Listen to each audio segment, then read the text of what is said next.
एक टुकड़ा प्यार का। प्यार होना और फिर शादी हो जाना किसी भी प्रेमी जोड़े का सबसे खूबसूरत दिन होता है, लेकिन हर प्रेमी जोड़े के नसीब में ये खूबसूरत दिन हो ऐसा ज़रूरी नहीं होता। ये कहानी है मन की भोली और सच्ची लड़की चकोरी की, जो सिर्फ इतना जानती थी, भले ही उसे गुस्सा जल्दी आता है, लेकिन मन में कभी भी दुर्भावना नहीं होती थी, किसी के लिए नफरत नहीं होती थी। मुंह पर ही बात बोलने वाली चकोरी को इस बात से कभी फर्क नहीं पड़ा कि सामने वाला उसकी बात सुनकर उसे बुरा कहेगा या भला। कभी कभी जब वो गुस्से में कुछ ज़्यादा ही किसी को कुछ बोल देती थी, तब उसे लगता था बात तो उसने सही कही थी, लेकिन इस तरह कहनी नहीं चाहिए थी। पर अब तीर कमान से निकल गया तो निकल गया।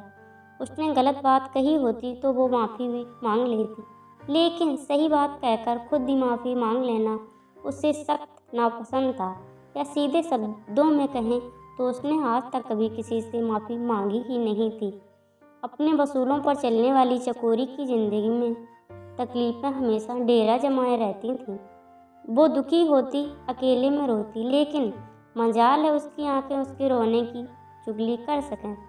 सबकी नज़रों में वो मस्त रहने वाली एक चुलबुली लड़की थी। कभी कभी छोटी मोटी कविता भी वो लिख लिया करती थी, लेकिन कविता लिखने के बाद अक्सर सोचती, उफ, ये कविता लिखना भी कितना सीरियस काम है।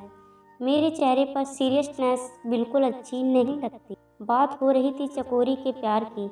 जिससे उसे प्यार हुआ वो देखने में कुछ खास नहीं था, लेकिन उसके व्यवहार पर मर मिटी थी चकोरी। वो चकोरी जिसने कभी किसी लड़के से सीधी मुंह बात नहीं की थी। एक सीधा साधा लड़का उसे पसंद आ गया था। दोनों एक ही ऑफिस में काम करते थे। वो चकोरी का सीनियर था।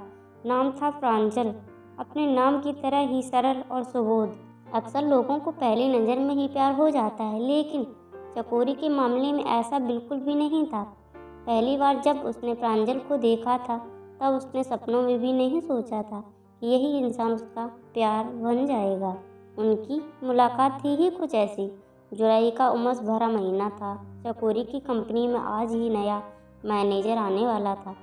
कंपनी का ऑफिस 9वीं मंजिल पर था और सहयोग कुछ ऐसा बना कि ठीक उसी वक्त लिफ्ट खराब हो गई। जब मैनेजर महोदय यानी प्रांजल ने ग्राउंड फ्लोर पर अपने कदम रखे, गार्ड ने बताया मैकेनिक के हिसाब से घंटा भर लग जाएगा लिफ्ट को ठीक करने में। प्रांजल को कुछ समझ नहीं आया। उसने सोचा घंटा भर खड़े रहकर इंतजार करने से अच्छा है कि वो सीढ़ियों के रास्ते चला जाए। एक तो गर्मी बहुत ज़्यादा थी, ऊपर से 9वीं मंजिल तक सीढ़ी चढ़ना ये सच में बहुत पसीने वाला काम था।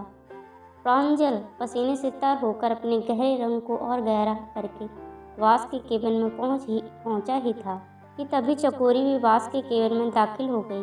वास ने चकोरी और प्रांजल का परिचय एक दूसरे से कराया।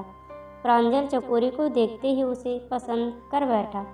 प्रांजल की भावनाओं से अनजान चकोरी ने इस हालत में प्रांजल को देखकर मन ही मन सोचा, हे भगवान, ये इंसान धरती के कौन से कोने से आया है। पहली मुलाकात के दोनों के अपने विचार थे। चकोरी को प्रांजल अजीब प्राणी लग रहा था, वही प्रांजल को चकोरी पहली नज़र में ही भा गई थी। दोस्तों, ऐसी ही कहानियाँ सुनने के लिए चैनल को सब्सक्राइब करें, वीडियो को लाइक करें।